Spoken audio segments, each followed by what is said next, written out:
I'm Mary, and when I look back at my early 20s, what I remember most isn't failure or success, it's confusion. I was trying to grow, trying to make the right choices, but quietly afraid that I was already behind. Many people in their 20s carry this same pressure, not because they're lazy or unmotivated, but because they're surrounded by timelines, comparisons, and expectations that don't leave much room to breathe. I used to think growth meant moving faster, earning more, becoming someone impressive as soon as possible. But over time, I realized something important. Rushing didn't make life clearer, it made it noisier. The years that shape us the most aren't about dramatic wins. They're about what we choose to invest in when no one is watching. Today, I want to share 6 things I've learned, not as rules and not as shortcuts, but as quiet foundations. These are lessons shaped by mistakes, reflection, and time. If you're in your 20s or simply feeling unsure about your direction, this conversation is for you. Tip 1. Your relationship with money, not wealth itself. In my early 20s, money was a constant source of quiet anxiety. I wasn't necessarily broke, but I never felt secure either. There was always this background fear. What if I don't have enough later? What if I make the wrong choice now? I noticed many people around me felt the same way. Some avoided thinking about money altogether, telling themselves they'd deal with it when they earned more. Others became obsessed with it, tracking every number, comparing themselves constantly, and feeling behind no matter how much they made. What I learned over time is this: the real issue wasn't money itself. It was my relationship with it. Money became emotional. It represented safety, worth, and sometimes even self-respect. When money feels tied to your value as a person, every decision becomes heavy. Every expense feels risky. Every comparison hurts more than it should. Many people think the solution is to earn more, but earning more doesn't automatically bring clarity. I've seen people with higher incomes feel just as anxious, sometimes even more so, because their relationship with money was still built on fear. The shift began when I stopped asking, "How do I make more money?" and started asking, "What kind of life am I trying to protect?" When you understand what money is meant to support, not prove, your decisions become calmer. You don't rush. You don't chase every opportunity out of panic. You start seeing money as a tool, not a judge. In your 20s, investing in this relationship matters more than any number in your bank account. Because long before money grows, the mindset around it does. And whatever mindset you build now will quietly shape every financial choice you make later. Tip 2. The ability to express yourself clearly. For a long time in my 20s, I struggled to express myself clearly. Not because I had nothing to say, but because I wasn't sure my voice mattered. I would rehearse conversations in my head, then soften my words, or stay quiet altogether. I didn't want to sound wrong, arrogant, or inconvenient. I later realized this is a common pain. Many people know what they feel and what they think, but they don't know how to place it into words with confidence. And when you can't express yourself, you slowly start doubting your own thoughts. What made it harder was the belief that being humble meant staying small. I confused humility with invisibility. I thought that if I worked hard enough, people would eventually notice without me speaking up. But clarity doesn't come from talking more. It comes from trusting that what you're saying deserves space. I learned that expressing yourself clearly isn't about impressing others. It's about respecting your own inner experience. When you speak slowly, simply, and with intention, you're not trying to dominate the room. You're anchoring yourself in it. Many people wait until they feel completely confident before they speak. But confidence often comes after clarity, not before it. You don't need perfect words. You need honest ones. Over time, I practiced saying less, but meaning more. I stopped explaining everything. I focused on being understood, not approved. And with that shift, conversations became lighter. Decisions became firmer. I felt more present in my own life. In your 20s, investing in the ability to express yourself clearly is not about performance. It's about learning to stand gently but firmly behind your own voice, even when it shakes. Tip 3. Skills that compound quietly over time. In my 20s, I often felt overwhelmed by the question, what should I be learning right now? There were so many options. New skills, new trends, new paths that promised fast results. And with every choice came a fear. What if I choose the wrong one and waste years of my life? I saw many people around me jumping from one thing to another, learning quickly, quitting quickly. Everyone seemed busy, but few felt grounded. And I realized that the pain wasn't about lack of effort, it was about uncertainty. For a long time, I believed growth had to be visible. If a skill didn't bring immediate results, recognition, or income, I questioned its value. But over time, I noticed something different in people who felt calm and confident later in life. Their skills didn't look impressive early on. They looked boring, repetitive, even slow. What they were building was not speed, but depth.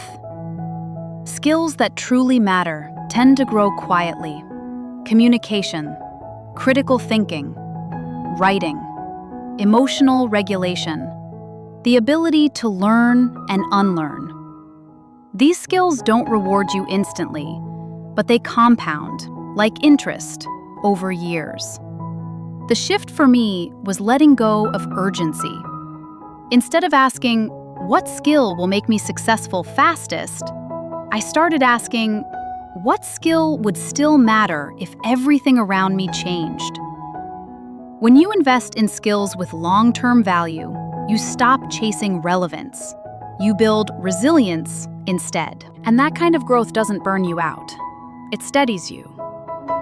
In your 20s, you don't need to master everything. You need to choose a few things worth staying with, long enough for them to become part of who you are. Tip 4. Choosing relationships that protect your energy. One of the quiet lessons I learned in my 20s came from exhaustion. Not physical, but emotional. I noticed how drained I felt after certain conversations, certain friendships, certain rooms I kept walking into. At first, I blamed myself. I thought I was being too sensitive, too demanding, too difficult. But over time, I realized many people experience this without naming it. They stay in relationships out of habit, history, or fear of being alone. They give more than they receive, hoping effort will eventually turn into care. And slowly, their energy leaks away. For a long time, I believed relationships were about endurance. If something felt uncomfortable, I told myself to try harder, understand more, tolerate longer. I thought maturity meant staying, even when something felt wrong. What I learned later is that healthy relationships don't constantly ask you to shrink. They don't require you to explain your boundaries over and over. They don't leave you feeling tense after being yourself. The shift wasn't dramatic. I didn't cut people off angrily or create rigid rules. I simply started paying attention to how I felt after interactions, not just during them. Calm became a signal. Safety became a signal. Many people think choosing better relationships means becoming cold or selective in a harsh way. But it's often the opposite. When you protect your energy, you become more generous because you're no longer depleted. In your 20s, investing in relationships isn't about collecting people. It's about choosing environments where your nervous system can rest. Because the people you grow around will quietly shape how you see yourself and how you believe you deserve to be treated. Tip 5. Building a stable relationship with yourself. In my 20s, there were moments when I looked confident on the outside, but felt deeply uncertain on the inside. I was productive, responsible, and often doing the right things. Yet a quiet question kept returning. Am I actually enough? Or just trying to be? I noticed this pattern in many people around me. When approval comes easily, we feel steady. When it disappears, everything shakes. Our mood, our decisions, even our sense of direction start depending on how others respond to us. For a long time, I thought confidence meant feeling good about myself all the time. But that expectation only made things worse. The more I tried to feel confident, the more fragile it became. What I learned instead is that self-worth isn't about constant reassurance. It's about consistency. A stable relationship with yourself is built quietly, through small promises kept, honest boundaries respected, and choices that align with who you are, even when no one notices. It's choosing not to abandon yourself just to belong somewhere. I realized that when I didn't trust myself, I looked outward for permission, to rest, to say no, to change my mind. But when self-trust grew, I stopped negotiating my value. I didn't need to prove it loudly. I protected it calmly. Many people think self-worth is something you feel. In reality, it's something you practice. In your 20s, investing in this relationship matters deeply. Careers shift, relationships change, circumstances move. But the way you speak to yourself, stand by your decisions, and recover from mistakes becomes the ground you stand on. When that ground is stable, you don't need constant validation. You move through life with quiet confidence, not because everything is certain, but because you trust yourself to handle uncertainty. Tip 6. Long-term thinking over rushed timelines. In my 20s, time felt loud. There were deadlines everywhere, spoken and unspoken. By a certain age, I thought I should have specific answers. A stable career, a clear direction, a life that looked settled from the outside. When those things didn't arrive on schedule, I felt behind, even if nothing was actually wrong. I've seen this anxiety in many people. We compare our lives to invisible timelines and assume delay means failure. We rush decisions not because we're ready, but because we're afraid of being late. What took me a while to understand is that timelines are often borrowed, not chosen. They come from culture, social media, or other people's expectations, not from our actual readiness or values. And when you try to live inside someone else's clock, everything feels tense. Long-term thinking doesn't mean giving up ambition. It means placing ambition inside a wider horizon. I learned to slow down by asking different questions. Instead of, "Why am I not there yet?" I asked, "What am I building that needs time?" Instead of chasing milestones, I focused on foundations, skills, health, emotional stability, and self-trust. Many of the most grounded people I know didn't arrive early. They arrived prepared. In your 20s, investing in patience is not falling behind. It's choosing sustainability over urgency.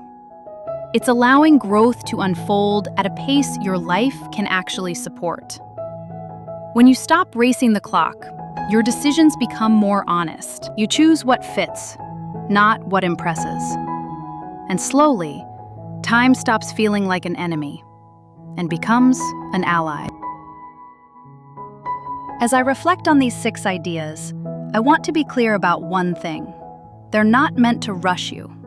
They're meant to steady you. Your 20s are not a race to become impressive. They're a space to build foundations quietly, to learn how you relate to money, people, time, and yourself, before life asks more from you. I didn't understand all of this early on. Most people don't.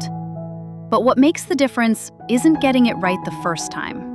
It's being willing to pause, reflect, and adjust without shame. If there's one thing I hope you take from this, it's this. You're not late. You're learning. Growth doesn't always feel productive. Sometimes it feels slow, uncertain, even uncomfortable. But the work you do now, the invisible work, will shape how calm and grounded your future feels. Be patient with yourself. Choose depth over noise. And trust that what you're building, step by step, will matter, even if no one sees it yet.